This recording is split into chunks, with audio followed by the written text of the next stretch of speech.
Voter তালিকা প্রকাশ।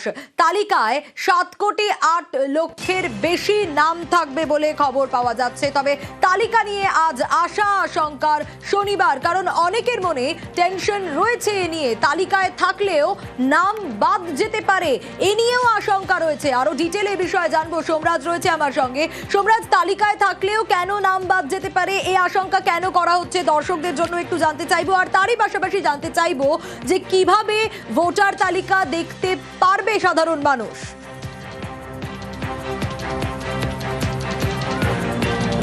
দেখো, প্রথমেই তোমাকে জানিয়ে রাখি যে দীর্ঘ 4 মাস ধরে রাজ্যে চলছে এসআইআর, আর সেই এসআইআর এর আজকে কার্যত রেজাল্ট আউট বলাই যায়। তার কারণ আজকে যে ভোটার তালিকা প্রকাশ করা হবে, সেই ভোটার তালিকা বুথে বুথে টাঙিয়ে দেওয়া হবে দুপুর 3টের মধ্যেই।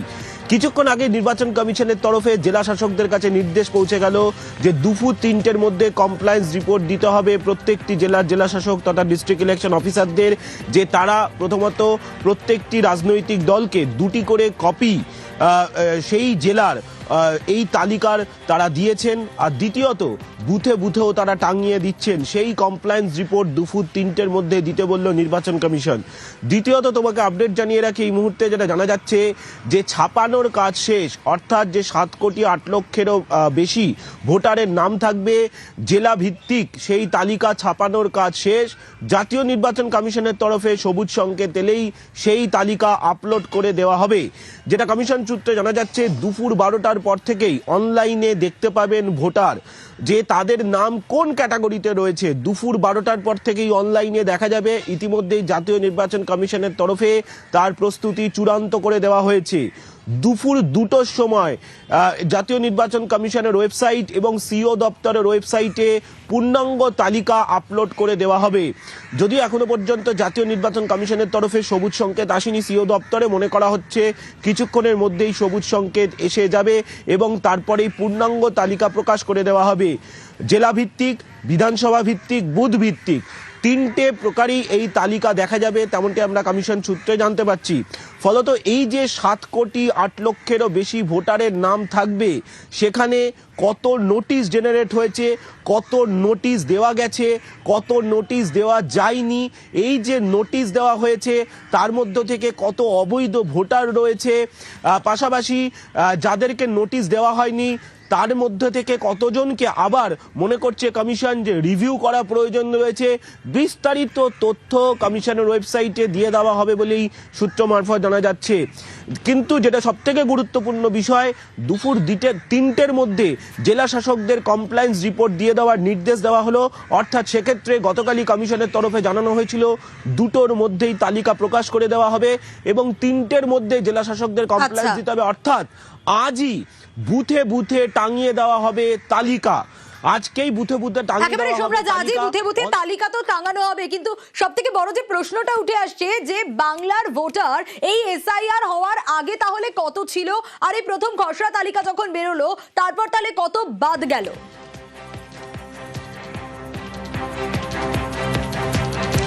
দেখো, এখনো পর্যন্ত কমিশনের তরফে যেটা দেখা যাচ্ছে, এসআইআর হওয়ার আগে পশ্চিমবঙ্গে অর্থাৎ আমাদের রাজ্যে ভোটার সংখ্যা ছিল 7 কোটি 66 লক্ষেরও বেশি।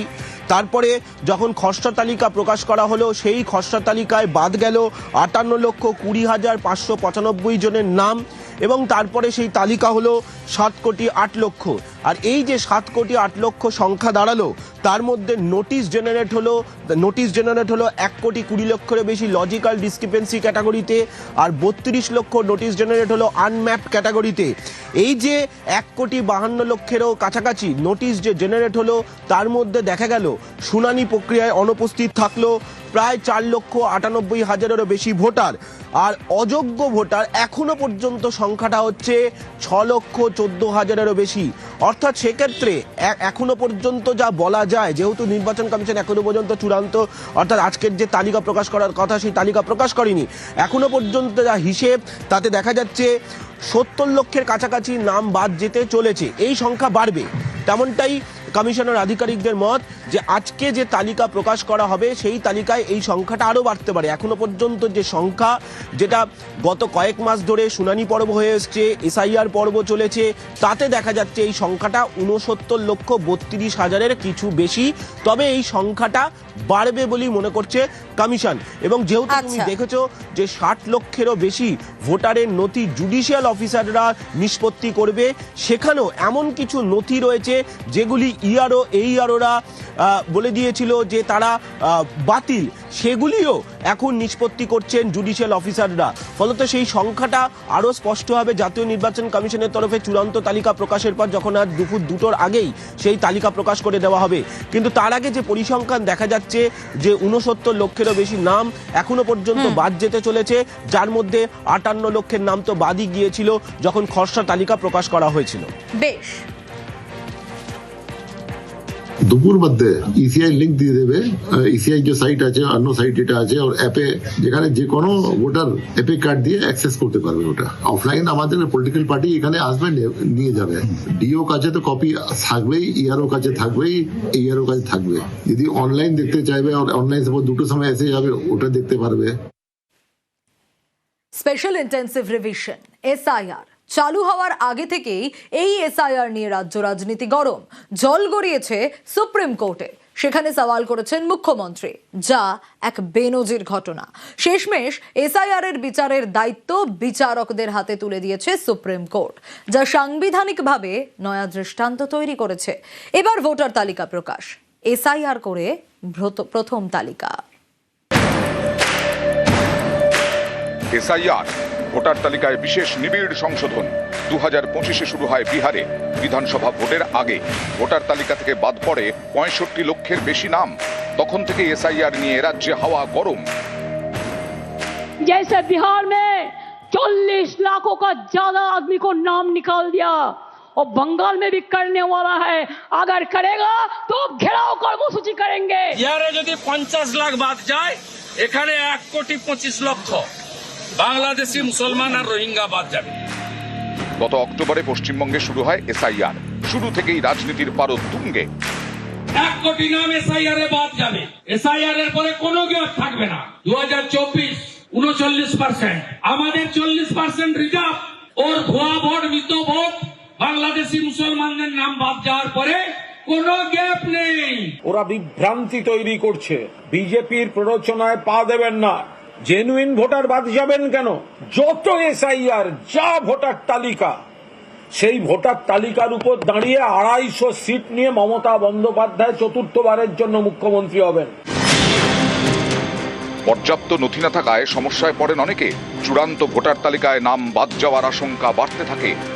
কত হাজার ফুটপাতে মানুষ আছে, অনেকের স্বীকৃত আধার কার্ড নেই, তাহলে এই মানুষগুলো কোথায় যাবে?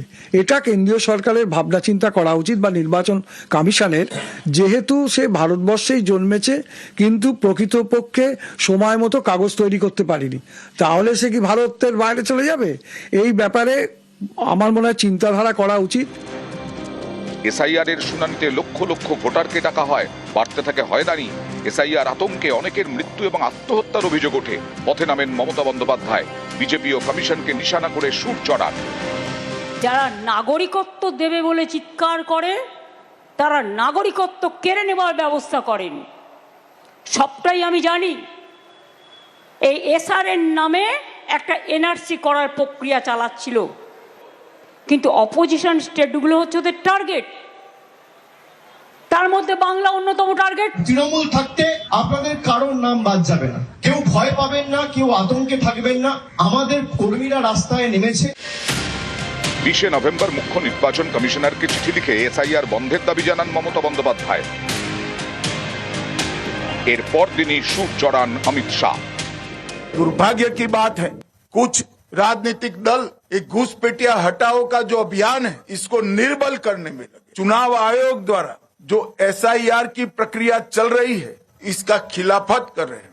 इस देश में से एक एक घुसपैठिए को चुन चुन कर बाहर निकालेंगे। রাজ্য রাজনীতির হাওয়া গরম। দিল্লি যাওয়ার হুঙ্কার দেন মমতা। আমাদের next destination is election commission. চলে করতে হবে, লড়াই করতে হবে। শুধু হুঙ্কার নয়, ফেব্রুয়ারির শুরুতেই দিল্লিতে রণংদেহী মেজাজে দেখা যায় তৃণমূল নেত্রীকে। এসআইআর এর জন্য হয়রানির শিকার এমন বেশ কিছু পরিবারের সদস্যকে নিয়ে পৌঁছে যান রাজধানীতে। মুখ্য নির্বাচন কমিশনার জ্ঞানেশ কুমারের সঙ্গে সাক্ষাৎ করেন। দিল্লিতে নির্বাচন কমিশনের অফিসের সামনে দাঁড়িয়ে সুর চড়ান। हमारा भी जनता हमारे साथ में है, हम मैदान में लड़के लेंगे। आप क्यों 8100 माइक्रो ऑब्जर्वर ओनली बंगाल में किया? बंगाल को टारगेट करने के लिए वो बीजेपी उसका पक्ष में है, जो मर्जी बीजेपी कहेगा उसको वो करेगा। तो हमारा भी जनता हमारे साथ में है। এখানেই থেমে থাকেনি এসআইআর এর লড়াই। সুপ্রিম কোর্টে মামলা করেন মমতা বন্দ্যোপাধ্যায়, নিজে সওয়ালও করেন। শীর্ষ আদালতে মুখ্যমন্ত্রীর এভাবে সওয়াল করা এক বেনজির ঘটনা। This court gave order that Aadhaar card will be one of the proof documents, but they said no. Said in other state, said the domicile certificate is allowed. Only they targeted Bengal on the eve of election. Only they have appointed 8,300 micro observer and the role observer from the BJP ruled state, so that micro observer can delete all the names sitting inside the election commission office through AI. মমতার সওয়ালের পরেই 7ই ফেব্রুয়ারি নির্বাচন commission জানিয়ে দেয় পশ্চিমবঙ্গে SIR এর নথি হিসেবে গ্রহণ করা হবে ডমিসাইল সার্টিফিকেট। এরপর 20শে ফেব্রুয়ারি সুপ্রিম কোর্টের বেনজির নির্দেশ, আবারও মমতার সওয়ালে মান্যতা। শীর্ষ আদালত নির্দেশ দেয় বাংলার এসআইআর এর বিচার করবে বিচার বিভাগ, জুডিশিয়াল অফিসারদের সিদ্ধান্তই হবে চূড়ান্ত। সুপ্রিম কোর্টের এই নির্দেশ সাংবিধানিকভাবে নয়া দৃষ্টান্ত তৈরি করেছে। ভারতবর্ষের ইলেকটরাল রিফর্মসের আজকে ইতিহাস তৈরি হলো। এই যে চিফ ইলেকশন কমিশনার ভাবতো তিনি ছাড়া কিছু হবে না, আজকে তা শেষ।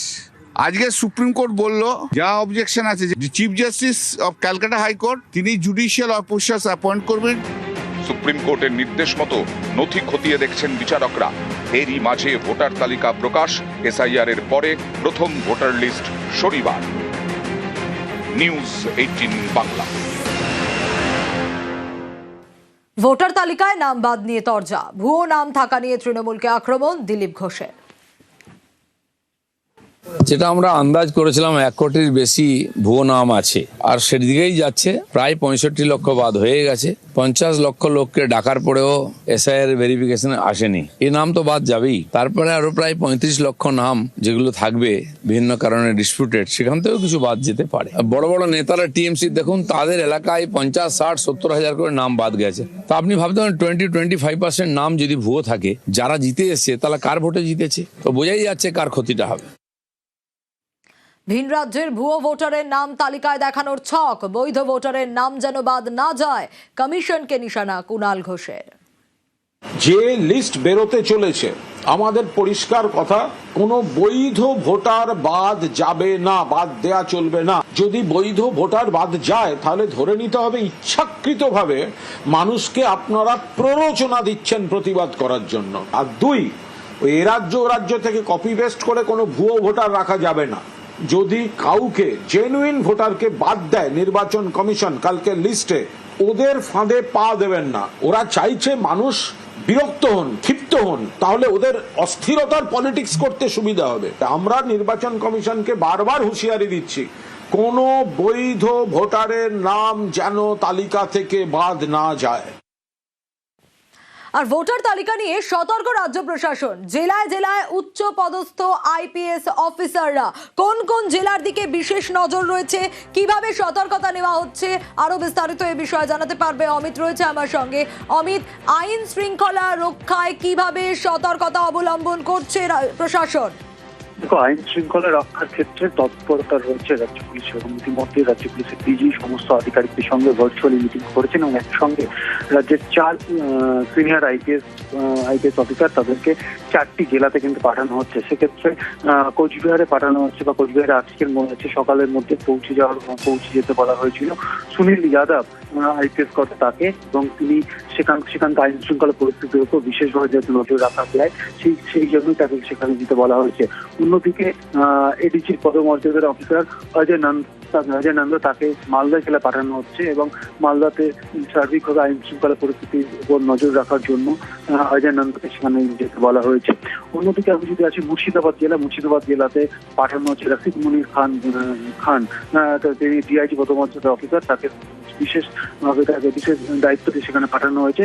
এই আজকে নাম প্রকাশের পর ভোটার তালিকা প্রকাশের পর সেখানে কোনো রকম যাতে অপ্রীতিকর কোনো ঘটনা না ঘটে, কোনো অশান্তি যাতে না হয় সেই বিষয়ে যেমন জেলা প্রশাসনকে যেমন সজাগ থাকতে বলা হয়েছে, সেখানকার ডিআইজি বা আইজি যারা রয়েছেন বা উচ্চপদস্থ আধিকারিক তাদেরকে সতর্ক থাকতে বলা হয়েছে এবং বিশেষভাবে দায়িত্ব দিয়ে পাঠানো হলো আইপিএস অফিসার রাশিদুল খানকে। অন্যদিকে কৃষ্ণনগরে যেতে বলা হয়েছে গৌরব শর্মাকে, তিনি আইপিএস অফিসার, তাতে বলা হয়েছে কৃষ্ণনগর থেকে গোটা নদিয়া জেলার আইন শৃঙ্খলা পরিস্থিতির উপর নজর রাখতে এবং একই সঙ্গে অন্যান্য যে আইজি বা ডিআইজি রয়েছেন অর্থাৎ যে জোনাল আইজি ডিআইজি যারা রয়েছেন তাদেরকেও নিজেদের এলাকায় থাকতে বলা হয়েছে, এসপিকে সতর্ক থাকতে বলা হয়েছে এবং ব্যাটালিয়নে যে রয়েছেন ব্যাটালিয়ন কিন্তু প্রস্তুত থাকতে বলা হয়েছে, এমনটা কিন্তু রাজ্য পুলিশ সূত্রে খবর। বেশ অমিত, সিইও দপ্তরেও বাড়তি নিরাপত্তা, কলকাতা পুলিশকে বাড়তি নিরাপত্তার আবেদন, সিইও দপ্তরে বাড়তি কেন্দ্রীয় বাহিনীও।